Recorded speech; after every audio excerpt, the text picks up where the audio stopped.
Buenos días, hermanos. Bienvenidos a este tiempo de domingo, ¿verdad? Que estamos de nuevo juntos en el nombre del Señor. Damos también una bienvenida a los hermanos que están conectados desde casa por Zoom. Un abrazo también para ellos. Vamos a pedir la bendición del Señor para este tiempo en oración y seguimos con lo que tenemos programado. Dios y Padre, gracias por esta oportunidad que nos das en tu voluntad de darnos vida y esta oportunidad como hijos tuyos de estar juntos, reunidos en tu nombre, para recordar a Cristo, para adorarlo, para bendecirlo, para proclamarlo, Señor, y también darte gracias por tu maravillosa existencia y propósitos de bendición para nosotros, para la humanidad. Gracias, pues, por ello y en tus manos nos ponemos. En tu nombre, amén.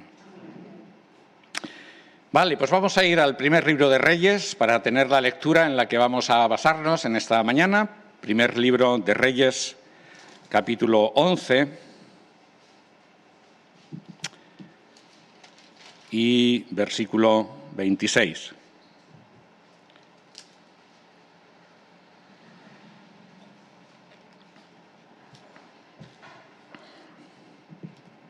Primer libro de Reyes, capítulo 11, versículo 26.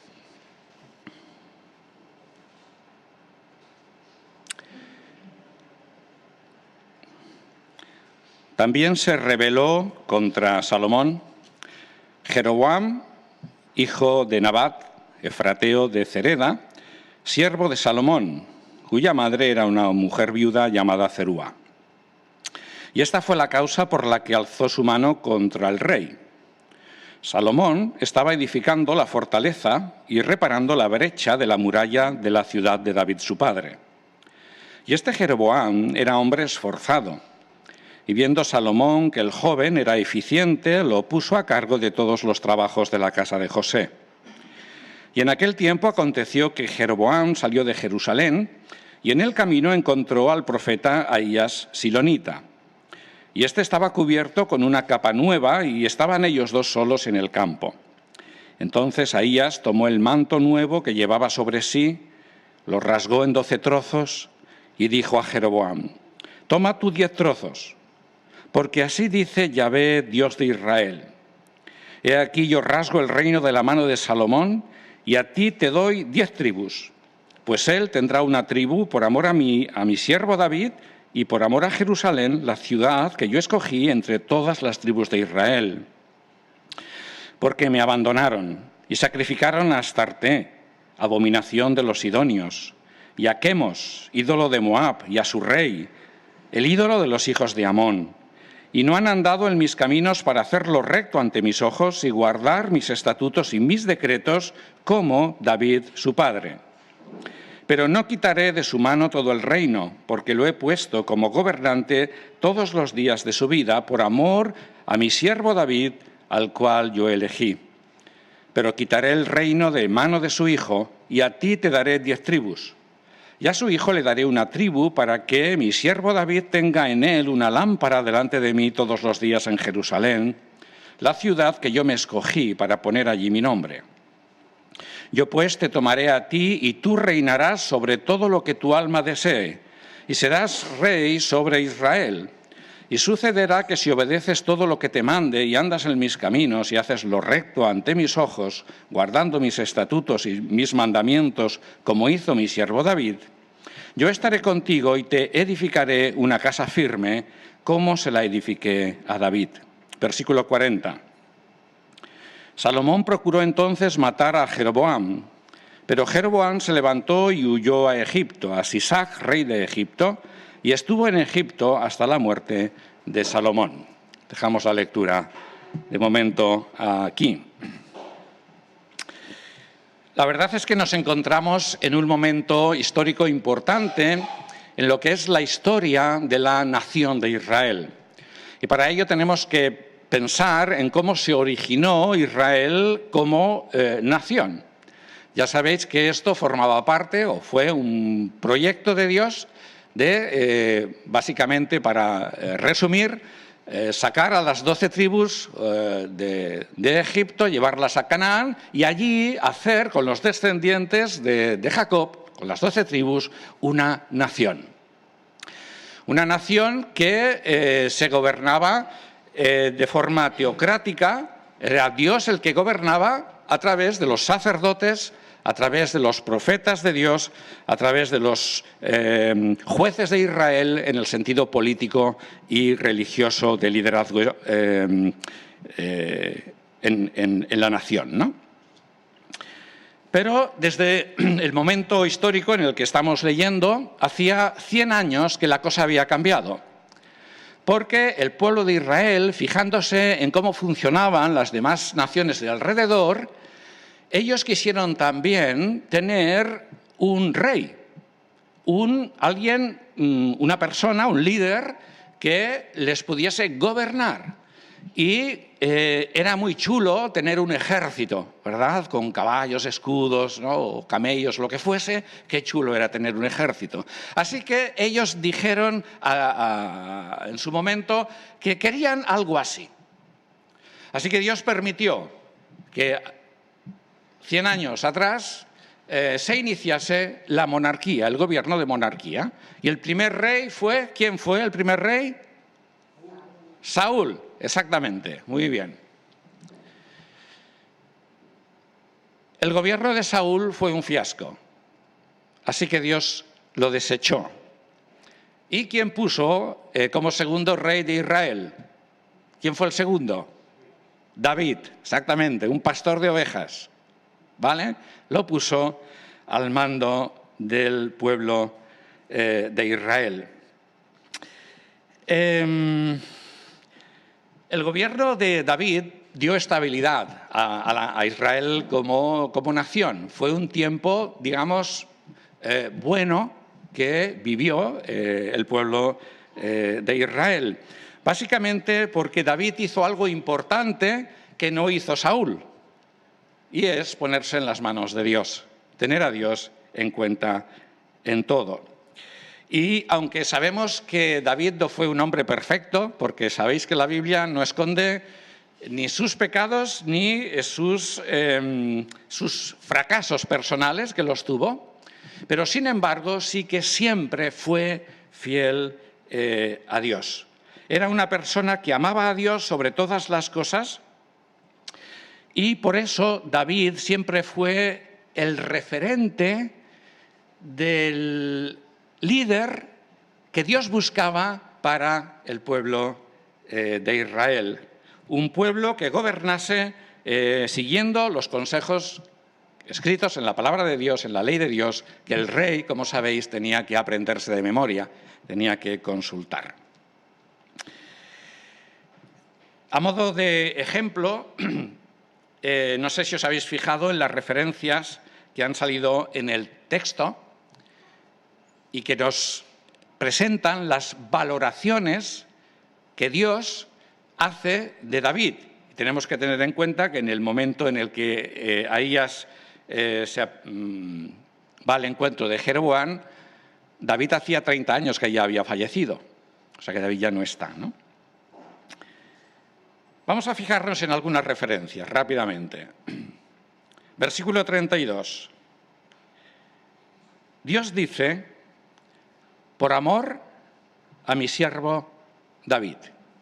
Eso es lo que quiero que nos fijemos. Por amor a mi siervo David. Y lo vuelve a repetir la misma frase en el versículo 34. Fíjate, aquí sale algo que no sabíamos.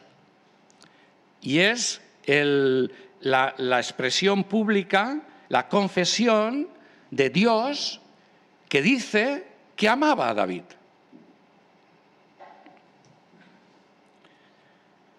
Nosotros conocemos la otra parte y sabemos que David amaba a Dios. Y esto lo tenemos reflejado en muchos de los salmos que él escribió. ¿Vale? Vamos a ver uno de ellos como ejemplo. Vamos a ir al Salmo 18, versículo 1 y 2. ¿Vale? Hemos tenido la confesión de Dios, años más tarde, 30 años más tarde, vamos a ver lo que David expresaba acerca de Dios. Salmo 18, 1. David dijo: Te amo entrañablemente, oh Yahvé. Te amo entrañablemente, oh Yahvé. Fortaleza mía, Yahvé, roca mía, castillo mío, quizá más bien fortaleza, porque los castillos fueron después, ¿no? Las fortalezas, importante para un rey, ¿vale?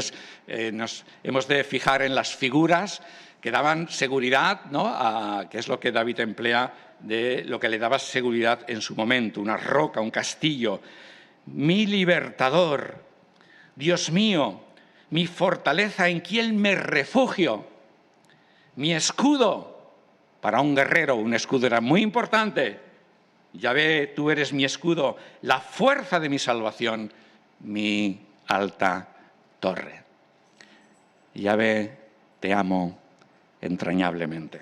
Así oraba David a Dios, mostrándole su amor, su pasión y aprecio. Años más tarde, en el relato que acabamos de leer, capítulo 11 del libro de Reyes, cuando David ya había fallecido, a través del profeta Ahías, sabemos que Yahvé también amaba a David y había valorado su vida. Por lo tanto, había habido una estrecha relación entre ambos.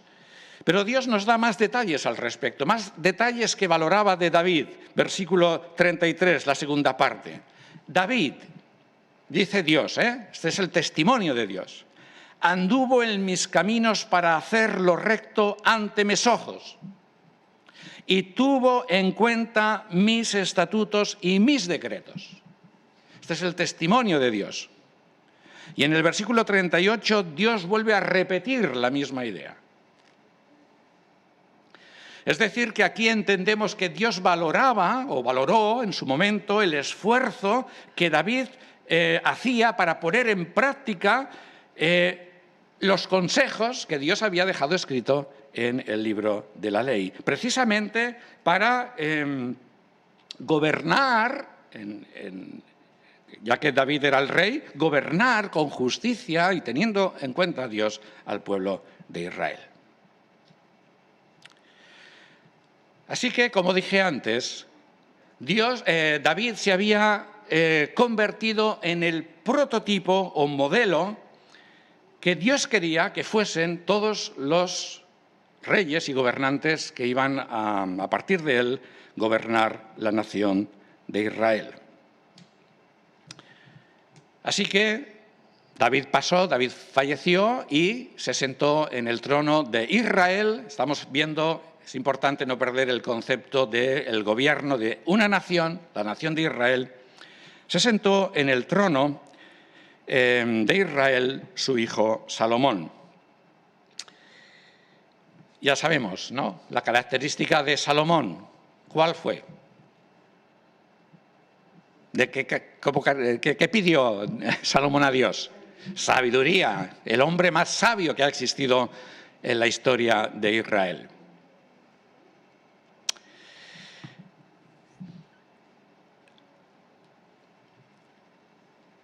Nunca antes en la historia, ni antes ni después, en la historia de Israel, la nación tuvo tanta prosperidad, fue tan influente, tuvo tantos contactos, nunca antes en la historia, como bajo el gobierno del rey Salomón.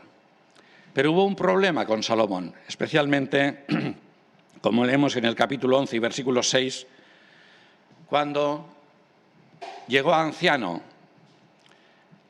a Salomón se le fue la cabeza, porque empezó a adorar ídolos.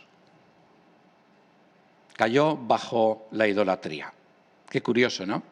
Cambiar la relación personal, dice el texto, el Dios que se le apareció 2 veces.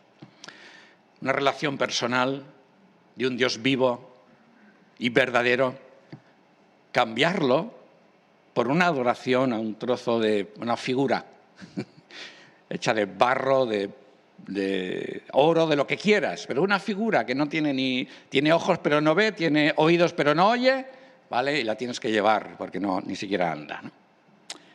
Salomón se entregó a la idolatría. Pero también había aspectos que pesaban en el contexto social del gobierno de Salomón, porque obviamente para mantener toda una infraestructura y una riqueza como la que Salomón obtuvo, fruto también de sus negociaciones con otras naciones, pero obviamente todo esto se basaba ¿en qué? En impuestos. ¿Cómo viven nuestros gobernantes? De nuestros impuestos. Y viven bien, porque roban, ¿vale? Bueno, no voy a entrar en ese tema porque si no... Los impuestos. Cuando ya Salomón ha muerto y se ha sentado en el trono su hijo Roboam, pues Jeroboam vuelve de Egipto, ¿vale? Y junto con otros líderes del pueblo van a entrevistarse con Roboam precisamente para tratar el asunto de los impuestos.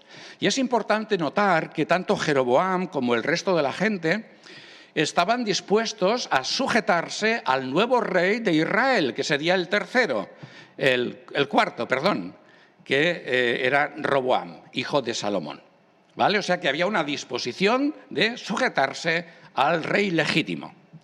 Y uno de los temas que tocaron es el de los impuestos. Y ya sabéis la contestación de Roboam, que dijo así: pues si mi padre os puso impuestos, vais a saber lo bueno, porque yo os los voy a doblar. Y entonces fue cuando Jeroboam y la gente dijo: no tenemos nada que ver con la casa de David, vámonos por nuestra cuenta. Jeroboam ya había recibido el mensaje de Ahías Silonita cuando ocurrió esto. Pero volvamos a nuestro capítulo 11 del primer libro de Reyes, porque sabemos que detrás de todas estas circunstancias estaba Yahvé. Y cuando Jeroboam era joven y estaba al servicio de Salomón, ¿vale? Roboam era un niño, es cuando recibe esta visita del profeta Ahías.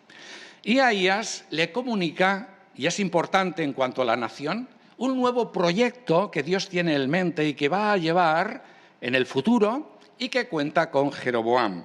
Un nuevo proyecto de Dios para cuando Salomón muriese. Leemos en el versículo 29 que estaban solos en el campo. Ahías coge su capa nueva que llevaba encima y la rompe en 12 trozos y Ahías da a Jeroboam 10 trozos. El hecho de que la capa fuese nueva era importante, porque eso simbolizaba que Dios tenía un nuevo proyecto para el pueblo, para la nación en conjunto, y que contaba con Jeroboam. Dios quería que Jeroboam fuese el nuevo rey de Israel. Versículo 31. He aquí, dice Dios, yo rasgo el reino de la mano de Salomón y a ti te doy 10 tribus. Las otras 2 iban a quedar en manos de Roboam, que todavía no ha entrado en escena, ¿no? Ahora, fijaos qué interesante, porque quien va a recibir el juicio o la disciplina de parte de Dios son los descendientes de David, por el pecado de idolatría de Salomón. Por lo tanto, en el conjunto de reyes, el quinto rey no iba a ser alguien de la dinastía de David, como era lo que estaba previsto, sino que iba a ser Jeroboam, que no le correspondía. Y a partir del versículo 37, Dios le propone sus planes que prácticamente coinciden exactamente con los planes que Dios propuso a David en su momento.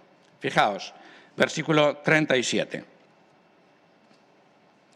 Yo pues te tomaré a ti y tú reinarás sobre todo lo que tu alma desee y serás rey sobre Israel, el nombre de la nación, completo. Israel. Y esto es interesante porque Dios no le quitaba autonomía a la persona. A pesar de que era una decisión de Dios, Dios le dice, reinarás sobre todo lo que tu alma desee. ¿Vale? Y esto es importante subrayarlo porque a veces creemos que no es así, pero sin embargo sí lo es. Y este hecho viene confirmado por lo que le dice en el versículo 38. ¿Qué le dice Dios en el versículo 38? Lo mismo que le dijo a David. Si obedeces todo lo que te mande, si andas en mis caminos, si haces lo recto ante mis ojos, si guardas mis estatutos y mis mandamientos, ¿y qué le dice Dios? ¿Cómo hizo? Historia pasada. ¿Cómo hizo David? Y entonces viene el compromiso de Dios. Yo estaré contigo y te edificaré una casa firme, como se la edifiqué a David.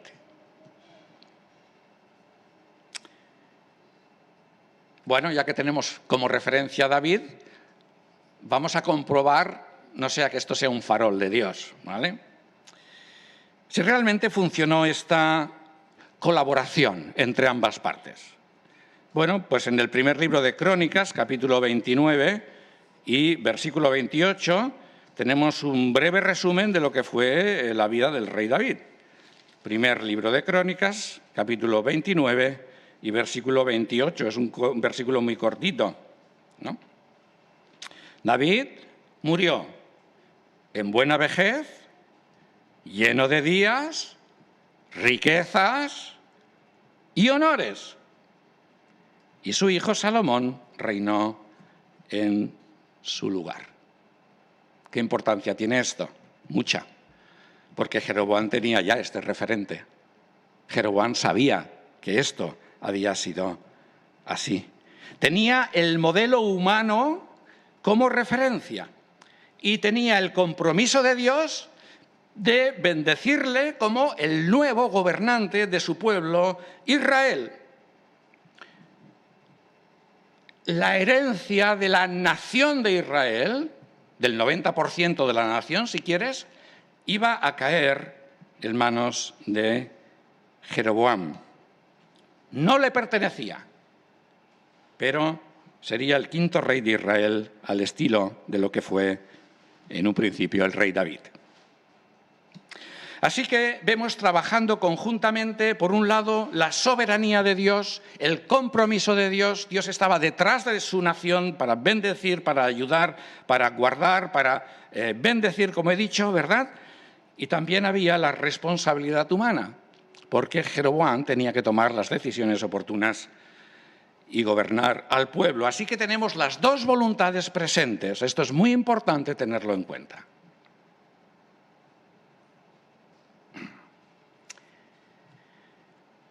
Cuando David recibe estos mismos propósitos de Dios en aquella ocasión por parte de otro profeta, el profeta Natán, que salió a su encuentro y le explica los propósitos de Dios, vemos lo siguiente. Vamos a comprobarlo. Primera de Crónicas, capítulo 17.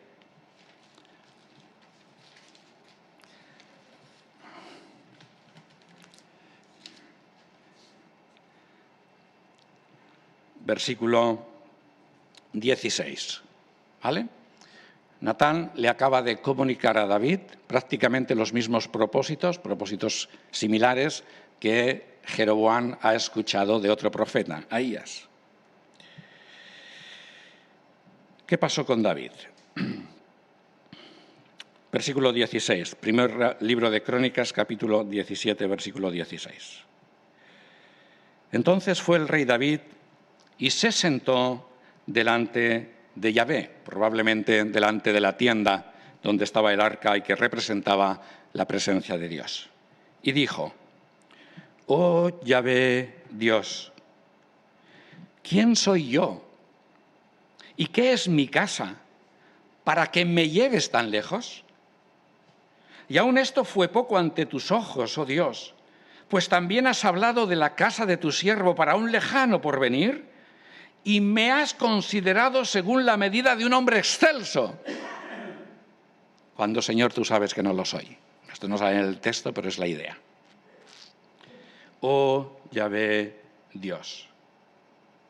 ¿Y qué más puede decirte David en cuanto a la gloria con la que has honrado a tu siervo, si tú conoces a tu siervo? Versículo 20. Oh Yahvé, no hay nadie como tú, ni hay Dios fuera de ti, conforme a todo lo que hemos oído con nuestros oídos.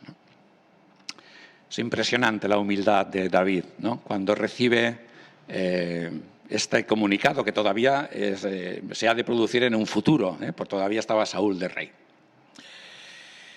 Ahora, cuando nosotros vamos a Jeroboam, que es el protagonista en esta mañana de nuestro relato, y buscamos una reacción en él frente a un llamado de Dios similar al de David, buscamos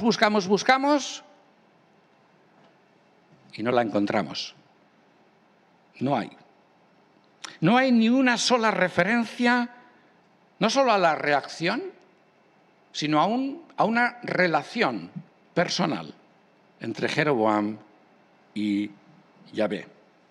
De tal manera que Jeroboam, digamos que sí se quedó con todo lo bueno de Dios, porque Dios cumplió su parte. Dios le dio el gobierno de la nación de Israel. Yahvé cumplió su palabra. Y eso se lo quedó Jeroboam, pero prescindió del Dios que se lo daba, del Dios que le bendecía. Todo lo contrario de David. Y de la misma manera que David siempre fue un referente positivo de lo que Dios buscaba, siempre Dios comparaba a los reyes en relación a lo que había sido David, Jeroboam pasó a ser el ejemplo contrario. Si repasamos la historia de los reyes, veremos que los reyes que no hicieron la voluntad de Dios fueron como Jeroboam, malo. Jeroboam pasó a ser la personificación de la oposición a Dios y a sus propósitos. Primer libro de Reyes, capítulo 14, versículo 7.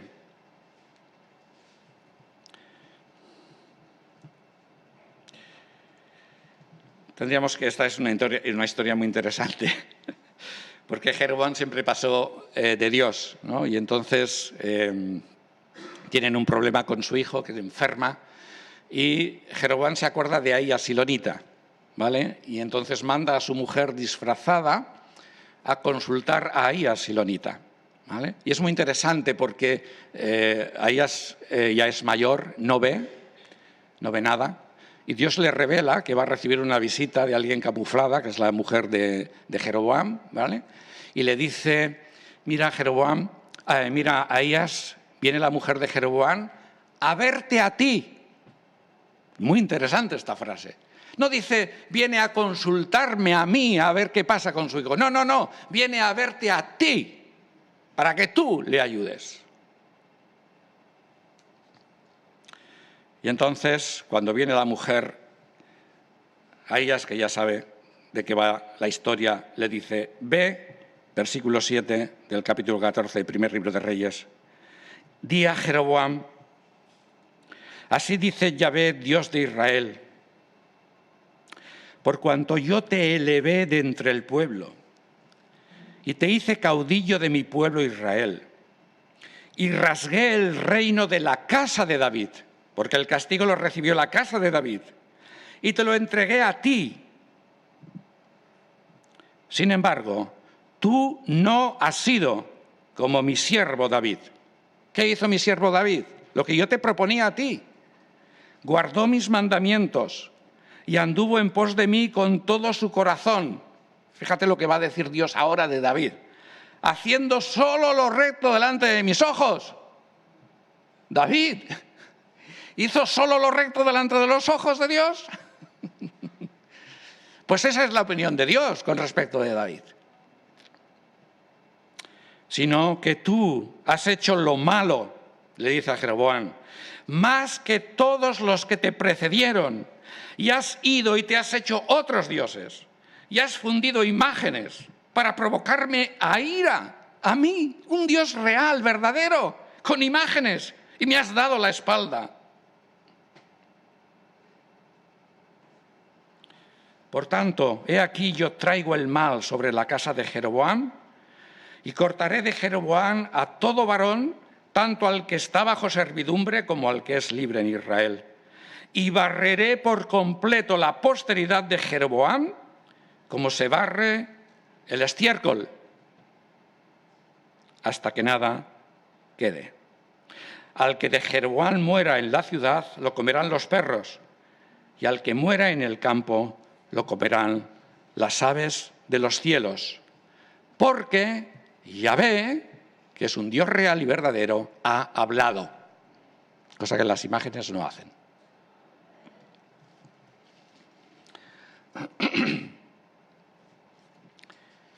Este fue el triste final de Jeroboam y de su dinastía. Qué pena, ¿verdad?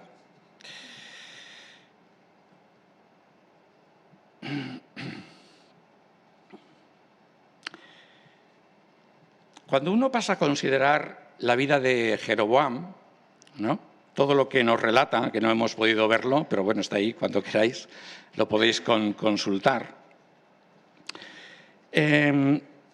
Uno se pregunta si, desde el punto de vista de Dios, ¿vale?, Dios que es omnisciente y sabe todas las cosas, y sabe el final, sabía el final de la historia de David, sabía el final de la historia de Jeroboam.